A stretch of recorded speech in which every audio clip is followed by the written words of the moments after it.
Okay, let's go to the cancer nomenclature. So, suffix oma indicates usually a benign tumor of a specific tissue. Example, adenoma, osteoma. Pero, hindi lahat ng oma nag-end sa oma is benign. So, some of these are also malignant. Example, your carcinoma, malignant tumor from the epithelial tissue. Epithelial tissue like skin, GI tract, lungs, ganon. Sarcoma, malignant tumors from mesenchymal origin. Example is your osteosarcoma. Okay. Lymphoma and leukemia. So leukemia, this is a malignant. So this is a cancer of blood. Lymphoma is the cancer of lymphatic system. So carcinogens, these are the cancer-causing agents. Ayan, the term carcinogens is usually very familiar with that. So example includes cigarette smoking. So these are carcinogens that can cause lung, bladder cancer. Sun exposure can cause skin cancer. Alcohol, liver, esophageal cancer. HPV, human papilloma virus, can cause you cervical cancer. Okay, so girls. And nitrous amine, so this can cause GI cancer. Okay, let's go to the cell cycle and cancer, because cancer is the abnormal cell growth. Okay, so if you can remember on your, I don't think biochem ba siguro, or ANAFI. So these are there are phases of cell, diba? They divide usually. Na remember nyo pa si G1, G2, mga phases. So G1, this is your cell growth, RNA and protein synthesis. So si G2, so this is the pre-mitotic phase, RNA and protein synthesis. Just a review lang ito, guys. Okay, si M phase, cellular division. M4, mitosis, diba? S phase, this is the DNA synthesis. So, balik na adayon sa G0, the quiescent state. So, this can be stimulated again to re-enter another cycle. Okay? Another. Next, let's go to resistance. Okay.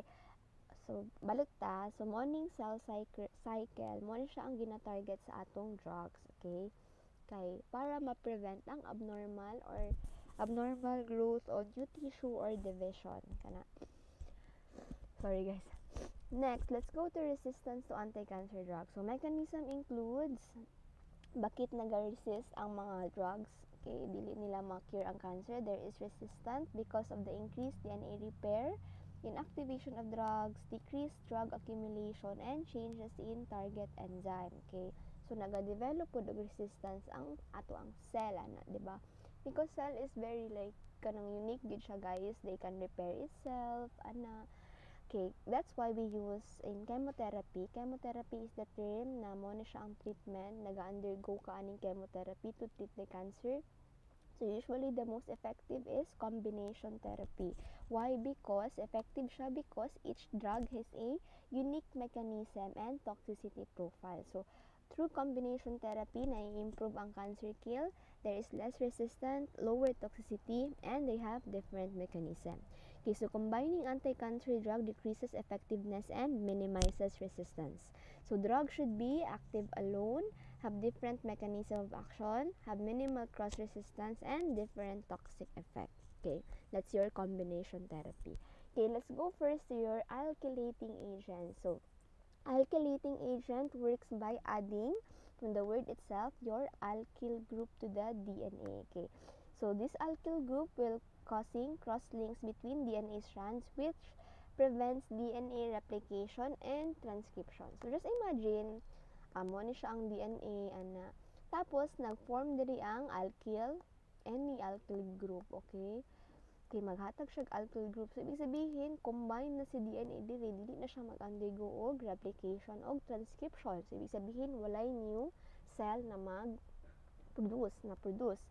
Okay, so just think of alkylating agent. So, if they cross-link in DNA, so ibig sabihin, no replication and there is cell death. Okay, there's no abnormal growth.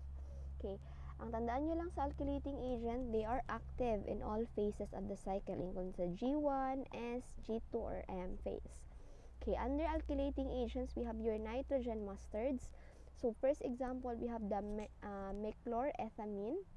Okay, si meclorethamine, okay, lahat ito sila, guys, same lang ng mechanism of action. You just have to remember ano yung prominent sa kanila, okay? Because MOA alkylates DNA. Okay, causes cross-linking. Kaya nga siya alkylating agent, diba?